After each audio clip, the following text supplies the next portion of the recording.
Let me bring in our other guests who we have with us, in-session law enforcement analyst and contributor Mike Brooks with me here in studio, and criminal defense attorney Dwane Cates, a.k.a. DC, is in Phoenix. Great to see you, Dwane. Good morning, Vinny.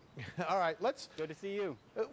Tell me just your initial impression of Tammi Smith on the witness stand.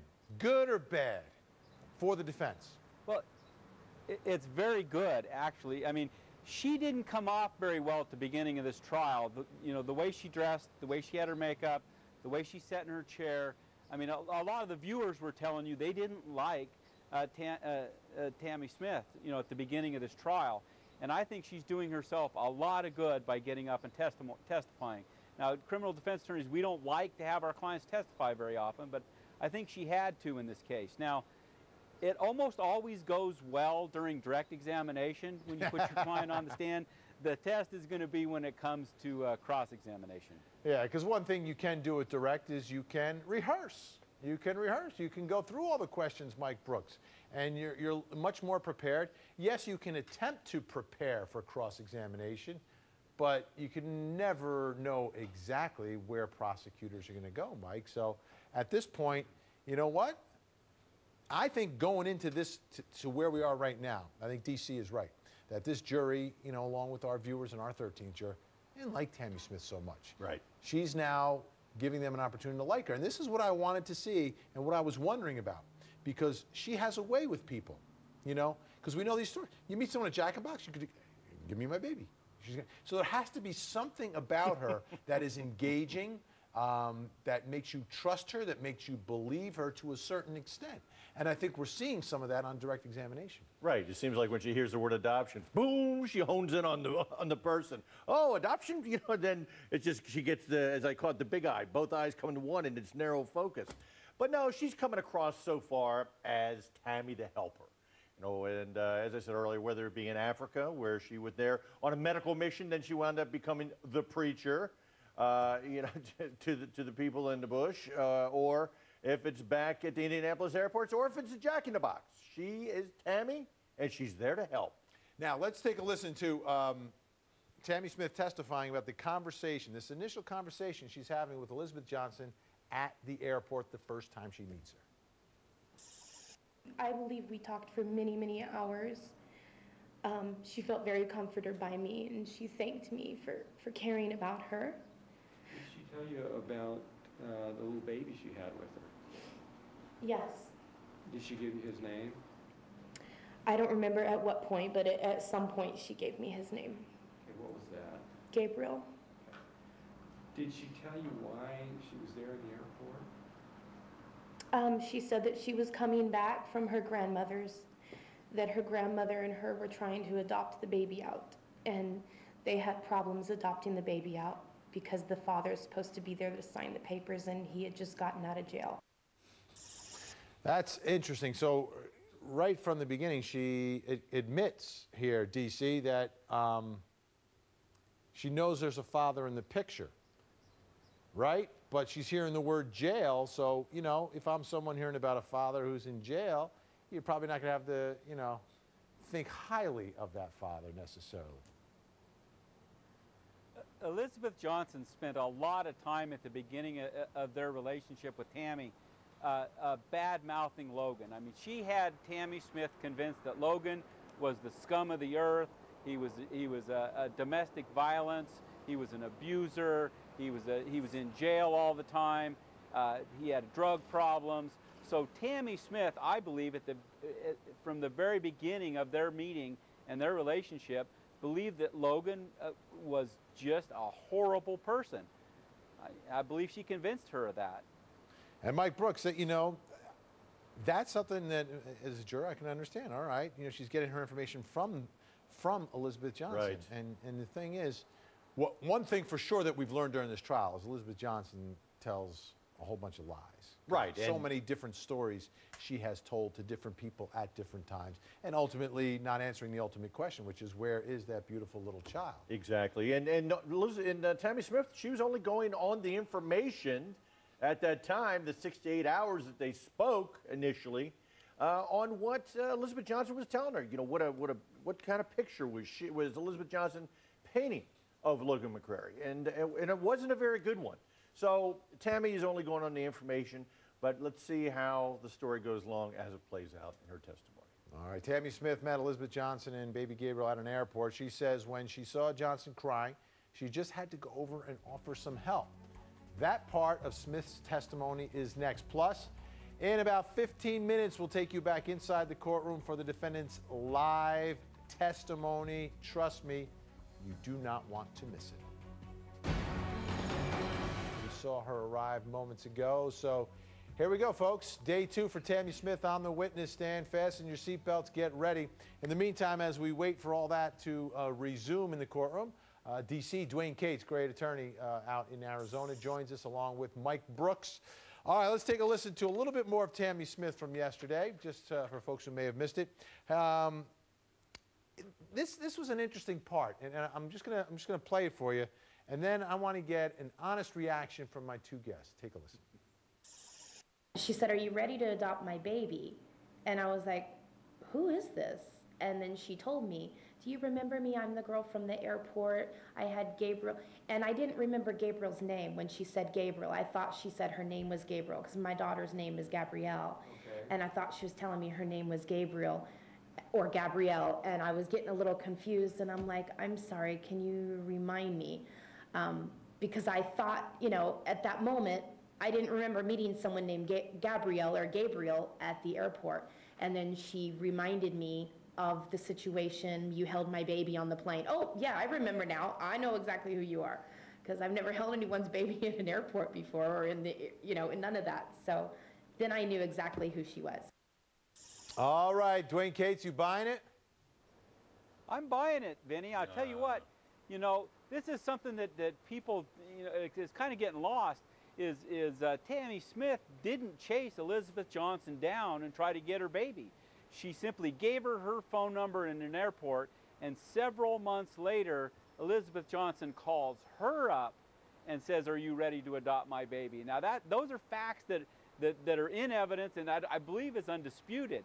And according to Tammi Smith, she didn't even really remember who she was.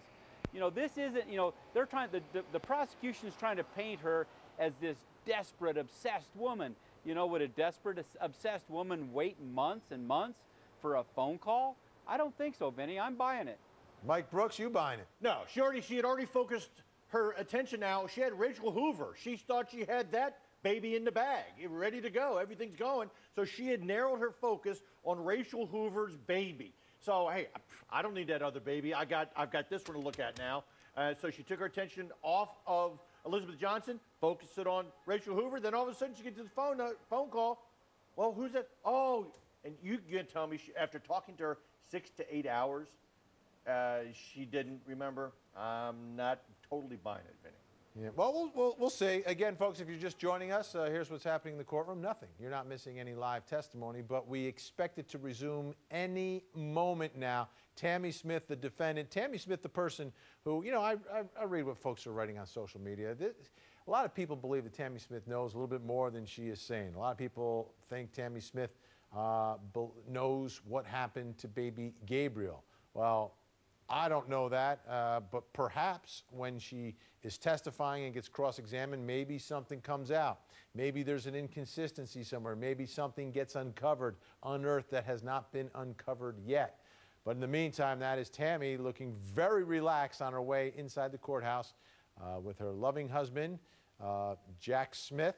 These two, and we've learned a little bit about their story, Jack and Tammi Smith. She was an aspiring singer, and Jack Smith was an accomplished musician, and they met in Nashville, and the rest is history. For these two, have been together for some time and still seem like you know, little school kids out there dating on their way inside the courthouse this morning. Let's take a listen to more of Tammi Smith from yesterday. This is now talking about the conversation that Tammi Smith had with Jack Smith after Elizabeth Johnson called.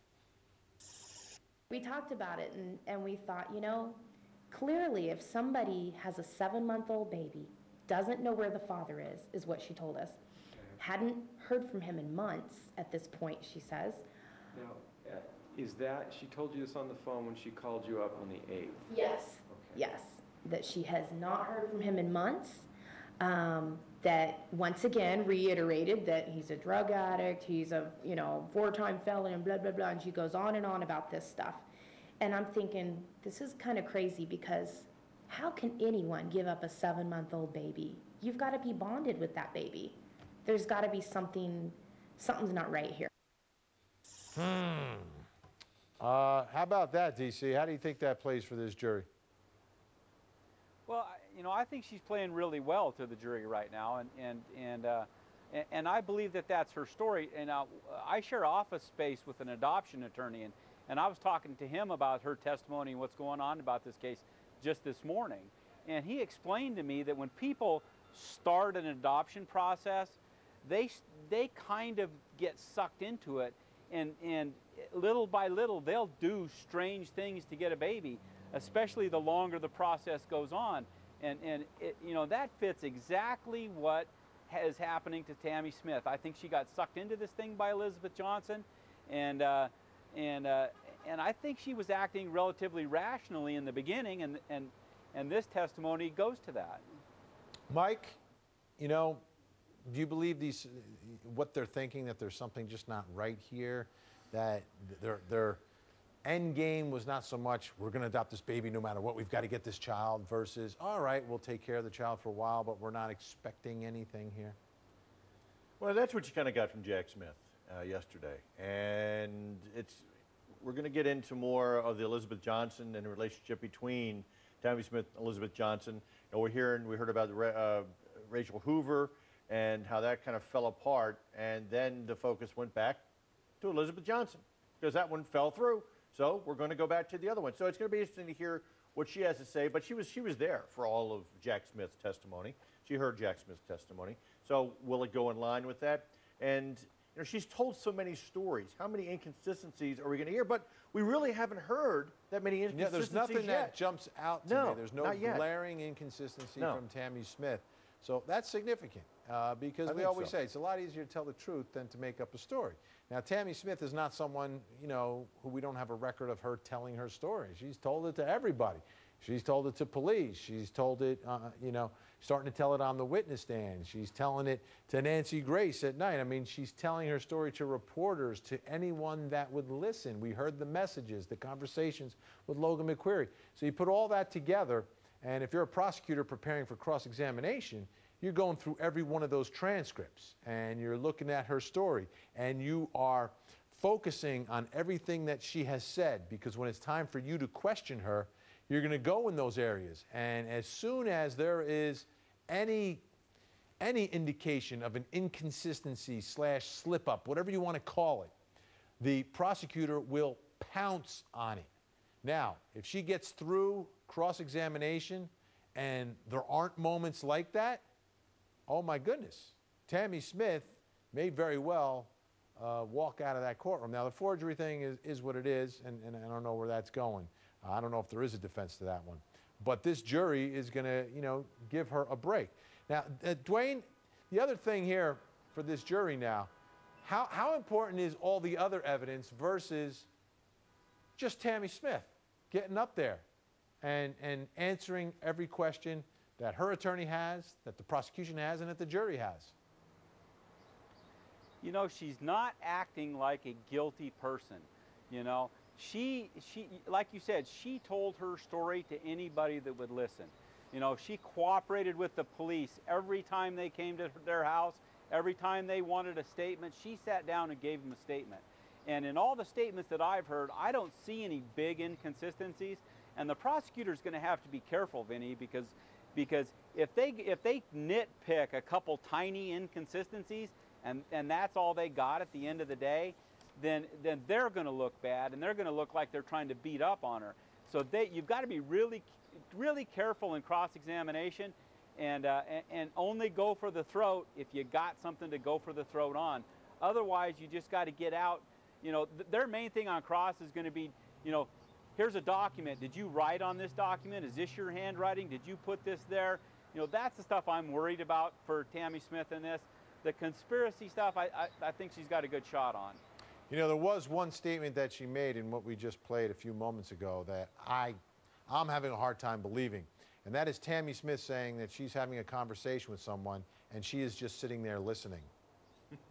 That I don't believe. I don't think that's in her nature. But we'll see. Anyhow, folks, we're waiting for Tammi Smith to get back on the witness stand. That'll happen in just a few minutes.